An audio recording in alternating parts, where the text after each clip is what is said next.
Bapak Ibu Saudara-saudari yang terkasih dalam Kristus, siapa yang hari ini paling bahagia? Saya. Yang suaranya paling gede. Kira-kira apa yang membuat bahagianya? Kemarin saya dapat lesimo. Kemarin dapat laisi. Setiap orang punya alasan untuk bahagia. Ada yang mungkin karena kesehatannya yang baik, ada yang mungkin karena dikaruniai keluarga yang bahagia, ada yang mungkin punya majikan yang sangat baik, dan lain-lain sebagainya. Itu memberikan kita satu kebahagiaan dan sukacita yang tak terhingga.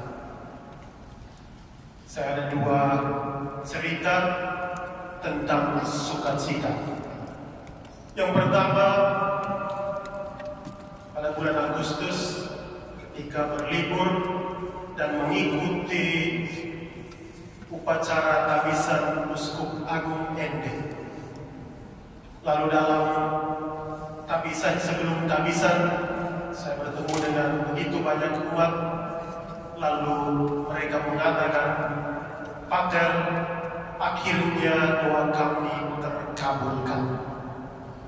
Karena paling kurang lebih setahun atau 2 tahun, kami setiap hari, setiap minggu di dalam gereja berdoa, memohon kiranya Allah memberikan seorang uskup yang baru bagi kami. Lalu kebahagiaan itu terpancar ketika pada hari itu diadakan tabisan. Begitu banyak umat yang hadir. Uskup paling kurang 40 sampai 50, para imam lebih dari 500-an, dan umat yang begitu banyak berasal dari 3 kabupaten berkumpul bersama untuk merayakan sukacita ini. Mereka datang membawa makanan sendiri-sendiri, memasak sendiri, dan kemudian mereka menyiapkan untuk semua orang yang hadir pada misa untuk makan bersama-sama. Dan sukacita ini bukan saja untuk orang Katolik, tetapi dari awal penyambutan uskup yang baru sampai pada hari-hari, sesama Muslim pun merayakan. Karena bagi mereka, uskup bukan hanya untuk orang Katolik, tetapi juga untuk mereka. Kebahagiaan itu kita bisa lihat nampak dalam seluruh proses panjang persiapan sampai pada hari-hari. Yang kedua, ketika balik ke Hong Kong, saya bertemu dengan beberapa umat. Lalu dalam obrolan mereka mengatakan paling kurang 3 orang baru saja habis operasi. Yang pertama operasi jantung, yang kedua operasi kanker payudara, yang satunya operasi untuk kaki. Tapi yang menarik, yang operasi kanker payudara dia menceritakan pengalamannya. Dia mengatakan bulan Agustus dia merayakan ulang tahunnya. Lalu dalam perayaan ulang tahunnya, suaminya memberikan satu hadiah. Hadiah itu apa? Hadiah itu sang suami mengatakan, "Hadiah saya adalah kamu pergi ke rumah sakit dan melakukan check up." Lalu ketika melakukan check up, terdeteksi bahwa dia mengalami kanker payudara stadium pertama. Karena itu setelah itu dilakukan pengobatan dan operasi dan lain-lain. Namun dalam ceritanya dia mengatakan, "Pater, saya bersyukur dan berterima kasih. Sukacita ini karena sang suami yang tidak ada angin, tidak ada badai, dia mengatakan hadiah ulang tahunmu adalah pergi ke rumah sakit untuk melakukan check up. Kalau tidak melakukan check up, mungkin kemudian akan terjadi yang lebih parah dari ini.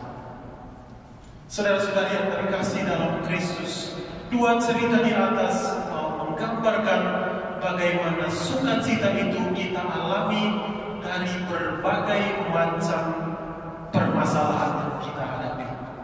Ada yang mengalami sukacita ketika ia mengalami situasi yang mungkin tidak membahagiakan di awal, namun di akhirnya dia mengalami sukacita. Kalau kita melihat, merefleksikan bacaan-bacaan hari ini, kita juga diingatkan untuk senantiasa bersukacita. Dalam bacaan pertama, kitab ini paling sedikit kita dengar dari Nabi Sefanya. Ada yang tahu Nabi Sefanya tulis berapa bab dalam kitabnya? Ada yang tahu? Saya yakin tidak tahu.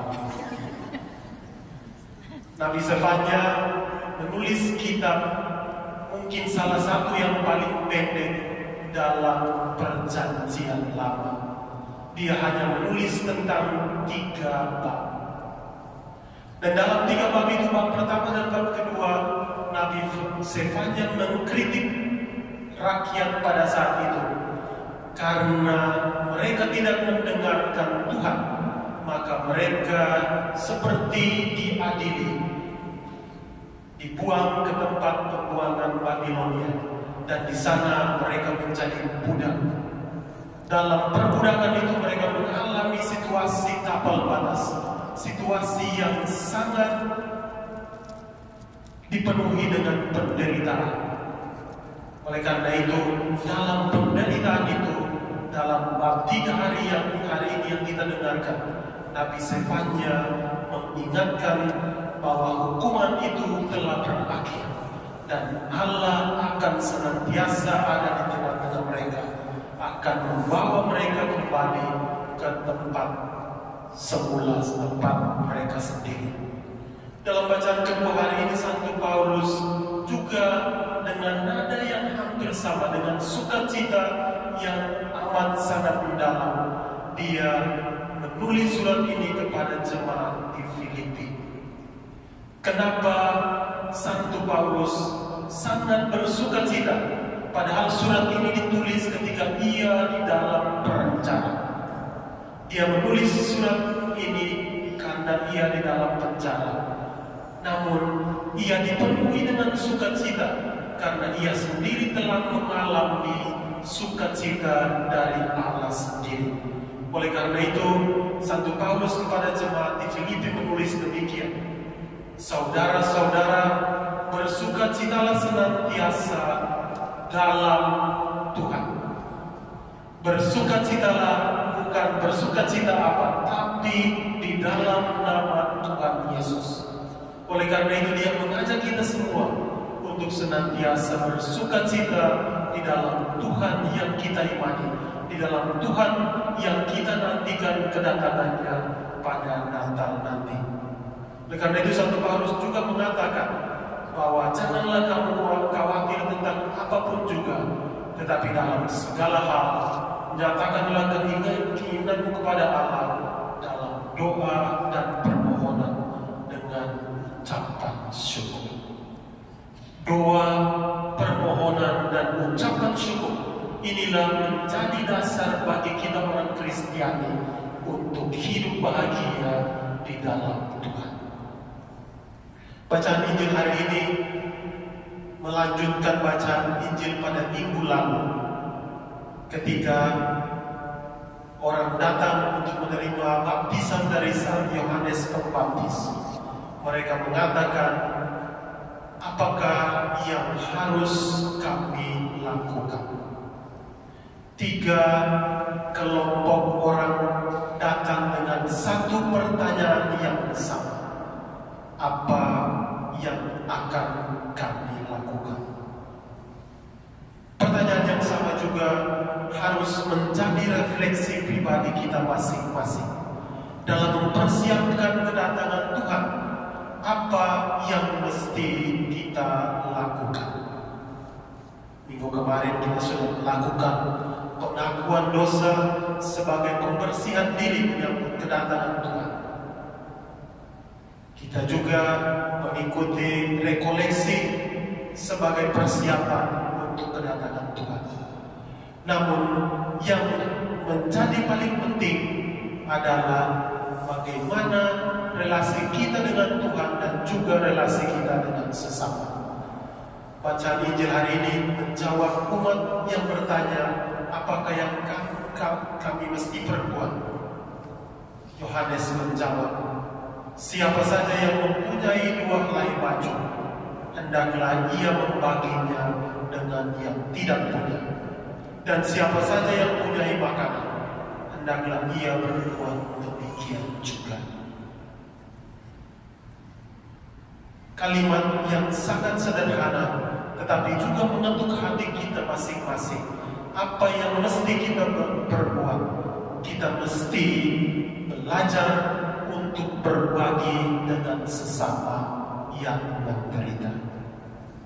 Oleh karena itu, saudara-saudari yang terkasih, di hari Minggu Gaudete, Minggu Sukacita ini, kita mesti bertanya dalam diri kita masing-masing, apa yang mesti saya lakukan?